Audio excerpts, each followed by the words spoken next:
ternyata cucunya segudang. Wah, kalau sekarang bukan cuma cucunya segudang, anaknya juga udah segudang sekarang. Kalau orang-orang banyak yang seperti itu.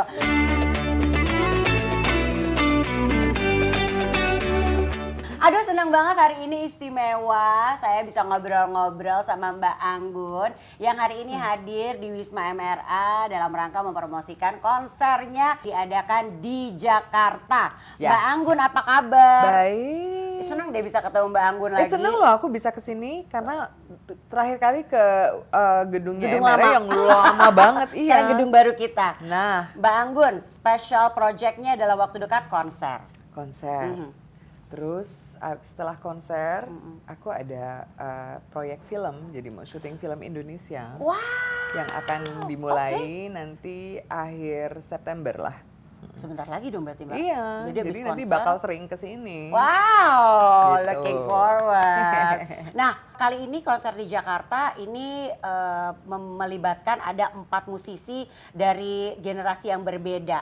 Ya. Ini dan bisa dibilang cukup besar konsernya. Ini kenapa nih Mbak Anggun bikin konser lagi dan menggandeng 4 musisi yang berbeda, Mbak? Soalnya setiap kali kan aku kan sering ke Indonesia, sering ke Jakarta, tapi ya bukan untuk konser ya. Jadi sering untuk mungkin untuk konser private atau cuma event biasa lah atau cuma liburan.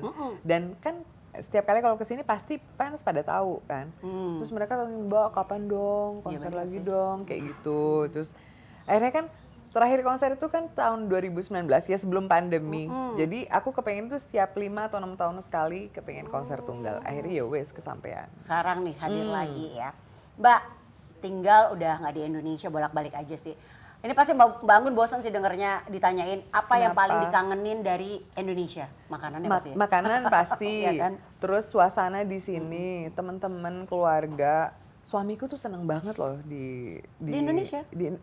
Di Jakarta. Seriously? Bukan cuma di Indonesia, di Jakarta. Padahal aku nggak suka Jakarta, aku lebih suka di Bali. Banget, iya.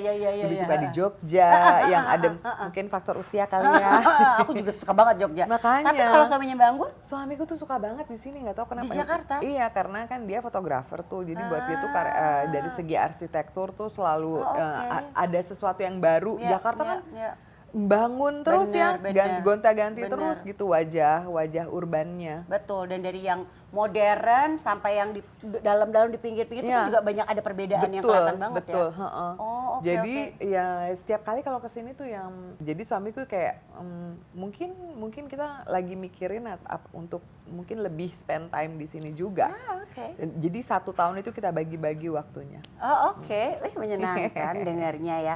Mbak, kita flashback dikit. Mbak Anggun start karir tuh dari umur 16 tahun. Lalu memilih akhirnya mendapatkan pilihan untuk bisa berkarir sebagai penyanyi di luar gitu kan ya. Tantangannya apa sih Mbak yang Mbak Anggun rasain selama orang Indonesia bisa loh go international, itu yang paling berasa banget. Flashback dikit, apa nih Mbak tantangannya? Tantangannya sebenarnya ya untuk bisa melupakan bahwa kita di luar negeri itu kita bukan siapa-siapa. Kan waktu aku meninggalkan Indonesia kan umurnya waktu itu sekitar 20, hampir 21 sih. Jadi di sininya tuh udah jalan lah, udah punya nama gitu. Dan udah sering konser, sering punya album. Tapi di sana ya nggak ada yang tahu kan. Iya sih, benar. Jadi memulai dari bawah. Nah, memulai dari bawahnya itu yang sesuatu yang sangat ya susah lah untuk dilakukan karena kan memang nggak semua orang mungkin punya kesabaran dan tapi pada saat itu aku umur 20 tahun mungkin aku pikir gini loh, kalau nggak sekarang kapan lagi gitu loh, karena mumpung masih muda coba aja, kalaupun gagal ya udah masih muda. Iya, masih muda dan dapat pengalaman gitu loh. Oke, sekarang kita mau ngomongin Mbak Anggun as a mother. Kirana, putrinya cantik banget lagi. Ini how close Mbak Anggun sama anak perempuannya ini? Kan biasanya kan perempuan anak perempuan sama ibunya tuh biasanya love and hate relationship nggak sih Mbak? Oh iya, pasti. Oke. Dan ya aku deket tapi juga nggak, maksudnya aku menghargai waktunya dia kan sekarang udah punya secret garden gitu loh. Jadi Ya, maksudnya aku nggak boleh main masuk ke kamarnya aja kayak gitu oke, dong, harus oke. ya normal. Jadi kita ketok pintu seperti biasa. Terus kan biasanya kalau aku ketok pintu aku langsung buka dong gitu. Ini ketok pintu, kamarnya dikunci, Bo, gitu. Dia bilang, kamu ngapain? Aduh, hatinya langsung kok dikunci gitu kan dia. Lagi ganti baju, Mama. Iya, tapi kan aduh, Iya, please iya, deh. iya, iya, Enggak, iya. jadi ya kan dia sekarang remaja ya, jadi 16 tahun, hampir 17. Akhir tahun ini dia 17 tahun. Jadi lagi masa-masa yang nyenengin dan nyebelin. Dianya ke aku dan akunya juga ke dia. Kayaknya dalam setiap hidupnya remaja, ibu-ibu yang punya remaja, ya kita harus ingat juga kan kita dulu gimana ya, susah kan jadi remaja. Jadi aku ngebayangin, oke, jadi mungkin aku harus memberi dia lebih banyak ruang juga, lebih banyak waktu untuk, apalagi remaja zaman sekarang kan lebih susah loh dibandingin yang dulu. Ada peer pressure, terus udah gitu juga dengan social media, dan ada kayak semacam mereka tuh harus selalu kelihatan seneng, successful, cantik. Ada kayak pressure seperti itu di mana-mana. Makanya kadang aku bilang sama Kirana, jangan malu untuk nanya sesuatu, jangan malu untuk gagal, karena ini iya, tapi kan kalau misalnya gagal itu kan jadi ya bikin malu-maluin diri dan malu-maluin. Enggak, ini tuh hidupnya kamu. Kalau kamu kesannya zaman dulu malu bertanya secak di jalan, memang gitu. Dia tuh kadang suka misalnya di mana gitu ya, dia nggak berani untuk menanyain sesuatu karena dia takut kelihatan, wah kayaknya gue kok nggak prepare banget. Itu tuh bawaan Gen Z banget ya. Nah itu padahal kita harus membiasakan bahwa bertanya itu normal. Dan kalau nggak tahu sesuatu ya harus bilang nggak tahu, nggak apa-apa. Karena dengan cara itulah kita bisa belajar. Aku lagi membiasakan dia ini. Tapi susah. Iya benar. Memahami mereka tuh nggak gampang ya. Nah ini kan kita juga tahu pola asuh zaman kita Gen X ini, orang tua kita membesarkan kita seperti apa, dan sekarang kita tuh udah nggak bisa kayak orang tua kita. Ya, kita kan zaman-zaman VOC ya. Nah ini gimana nih pola asuh apa yang diterapkan Mbak Anggun kepada Kirana? Ya aku berusaha untuk menjadi ibu yang pengertian sih, tapi aku termasuk otoriter sebenarnya kalau dibandingin sama suami ya. Suami selalu bilang itu, kamu keras banget sama dia. Bilang, ya iya dong, namanya juga perempuan. Jadi buat aku perempuan tuh harus punya karakter. Karakter itu kan di-build di rumah. Banyak orang dulu bilang ya kalau pendidikan zaman-zamannya kita kan ya mungkin lebih keras, tapi justru kita tuh lebih siap menghadapi hidup. Dan anak-anak sekarang itu terlalu dilindungi. Iya sih. Kita sebagai orang tua mau melakukan itu jadinya kayak ngelindungin mereka banget. Iya, kita sebagai orang tua tuh melindungi harus. Memang ini kan tugasnya kita, tapi jangan terlalu dilindungi. Jadi biar mereka juga bisa ngerasain jatuh, bisa ngerasain sakit, bisa ngerasain tapi ya pada saat mereka jatuh dan sakit, kitanya harus ada di situ. Iya sih. Jadi kitanya harus present gitu. Iya sih, betul sih. Nah, kan sekarang Mbak Anggun udah di Prancis ya, udah di sana gitu kan. Lebih banyak di sana, masih sesekali bolak-balik sini. Ngajarin Kirana tentang Indonesia nggak, tentang budaya Indonesia? Apakah dia kayak diajarin, ayo kamu sekali-sekali berkebaya gitu. Ayo kamu nyanyi lagu Indonesia gitu, lagu-lagu apa kayak suwe apa, lagu-lagu ya atau nih makanan Indonesia yang harus kamu makan gitu. Aku ngajarin bahasa Indonesia. Fasih berbahasa Indonesia Kirana. Wow, oke. Dan buat itu yang jauh lebih penting ya. Iya sih, setuju. Karena kan kita tinggal di luar, dia sekolah di sekolah negeri di Prancis. Di rumah kita menggunakan, jadi aku ngomong sama dia hanya dengan bahasa Indonesia. Oh iya? Dari dia masih bayi. Oh iya, lucu deh. Dan jadi marah apa semua tuh dalam bahasa Indonesia? Oh pokoknya kalau jadi kalau misalnya dia jawabnya pakai bahasa Perancis atau pakai bahasa Inggris, ulang lagi. Oh serius Mbak? Ih keren. Oh oke. Karena kan aku Iya, pikir bener, gini, bener. kalau bukan aku yang ngomong bahasa Indonesia sama dia, siapa lagi? Kan nggak ada orang Indonesia lain Betul. gitu yang kita kenal. Maksudnya ada sih tapi jauh-jauh Iya, kan, iya, nggak tinggal iya, sama iya. kita. Jadi penting banget buat aku supaya bahasa Indonesia itu nggak berhenti di sini gitu. Jadi dan pentingnya juga kalau setiap kali dia datang ke Indonesia kan dia bisa ngobrol sama saudara-saudara, sama eyang, sama Oh ya teman-temannya. nggak berjarak jadinya kan. Makanya, kan aku juga punya saudara yang tinggal di Belgia gitu, anaknya juga nggak bisa bahasa Indonesia kan, aku marah-marahin. Harus bisa. Gimana sih? Iya. Oh, oke. Iya kasihan anaknya Iya, kalau setiap benar, kali kalau benar. pulang ke Jawa kan. Jadi yang aku ajarin itu. Lepas dari itu ya kita makan nasi seperti biasa kan di rumah. Jadi dia suka makan paru goreng. Mas. Oke.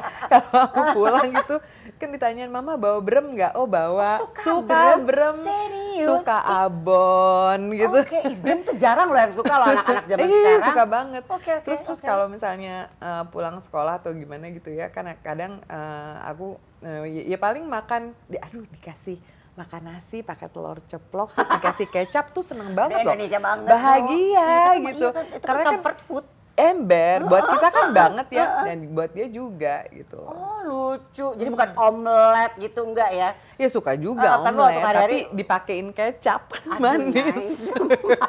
Kecap manis ya. Iya. Oh, oke, tapi itu menarik banget loh. Maksudnya senang mendengar bahwa benar-benar masih ya udah orang yang masih ada Indonesianya harus bisa bahasa Indonesia juga dan diharuskan berbahasa Indonesia. Diharuskan, soalnya kalau enggak ya itu tadi.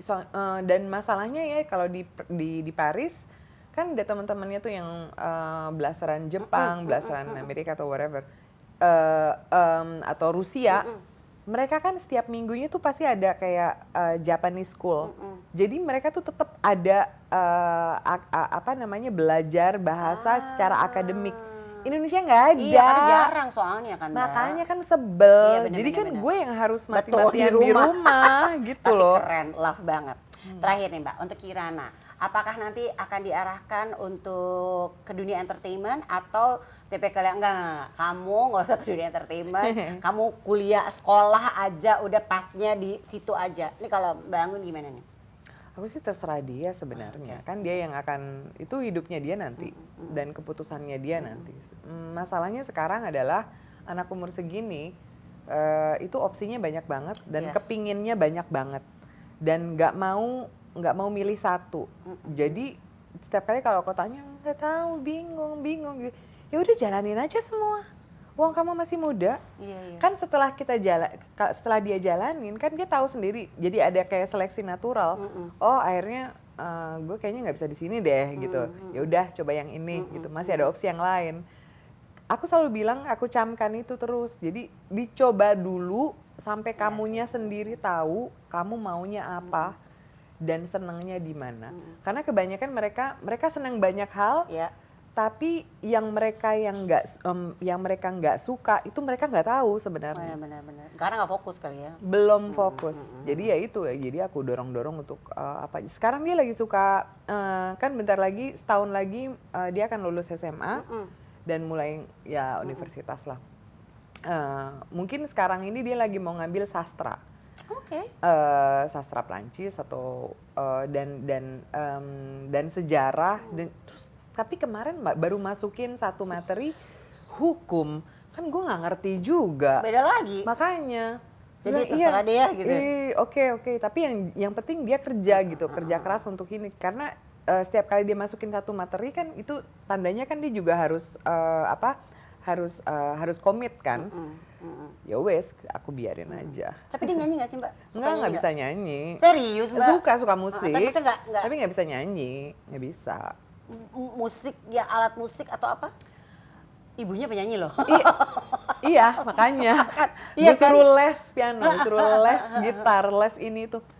Hatinya bukan di situ. Masa Mbak? Iya, walaupun gue push juga ya percuma kan. Musiknya cuma ya ada anak muda lah ya, tapi kalau untuk nyanyi, main musik pun enggak. Enggak apa-apa sih. Dan aku Tapi pikir lucu juga loh, Mbak. satu penyanyi satu rumah cukup Iya ya. sih benar deh. Acting mungkin. Ada nggak? Mungkin dia tuh sebenarnya ini pelawak loh. Oh Dia tuh iya. lucu banget anaknya. Bisa jadi Iya. stand up comedian.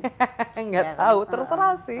Banyak loh. Makanya kan. suka kadang kita memulai di satu titik ya, tapi ujung jalannya ternyata jadi di satu tempat yang nggak ada hubungannya dari titik awal. Nah aku nunggu ini dari dia, dan aku selalu bilang jangan terlalu pusing lah sekarang, jalanin aja. Wong kamu masih muda, masih aduh. Dan even though walaupun nanti kalau umurnya sudah lumayan, aku akan selalu bilang yang sama, tetap aja jalanin aja terus. Karena sekarang ini kita udah nggak bisa bilang terlambat membuat sesuatu. Iya sih. Iya, Nggak setuju, bisa. setuju. Karena aku sekarang umurku 50 tahun, aku akan membuat sesuatu yang baru tahun ini. Iya. Dan tahun depan, dan aku pikir kayaknya udah nggak musim lagi kita bilang seseorang untuk kayaknya kamu udah kadaluarsa. No, yang bilang kayak gitu tuh orang-orang yang dulu, yang mungkin udah capek, yang mungkin nggak punya motivasi yang sama, dan mudanya orang zaman dulu kan beda dengan mudanya orang zaman sekarang. Iya benar. Iya kan? Udah nggak ada batas umur deh sekarang ya. Enggak, dan kalau aku lihat ya, aku selalu ngasih contoh yang sama sih. Waktu aku lihat tahun lalu, 2 tahun lalu ya, Michelle Yeoh yang waktu menang Oscar umur 70 tahun. Iya. Tuh, itu baru pertama kali dia menang Oscar. Iya. 70 tahun. Jadi aku pikir ini perempuannya beneran jadi kayak semacam inspirasi untuk banyak orang bahwa tidak ada angka, tidak ada umur untuk kita bisa bilang kayaknya gue harus berhenti. Bukan karena umurnya, tapi karena diri sendiri. Yes. Kalau mau berhenti ya silahkan Iya, gitu loh. Iya. Tapi jangan karena blame umur iya, gitu ya. Jangan menggunakan umur untuk jadi alasan. Iya sih. Aduh senang banget ngobrol sama Mbak Anggun. Jadi tahu makin banyak tentang Mbak Anggun sebagai sosok penyanyi dan juga sebagai ibu. Pokoknya thank you so much for coming. Terima kasih udah mau ngobrol-ngobrol sama Mother and Beyond. Dan juga terima kasih buat Moms yang sudah menyaksikan Moms Talk edisi kali ini. Sampai jumpa Moms.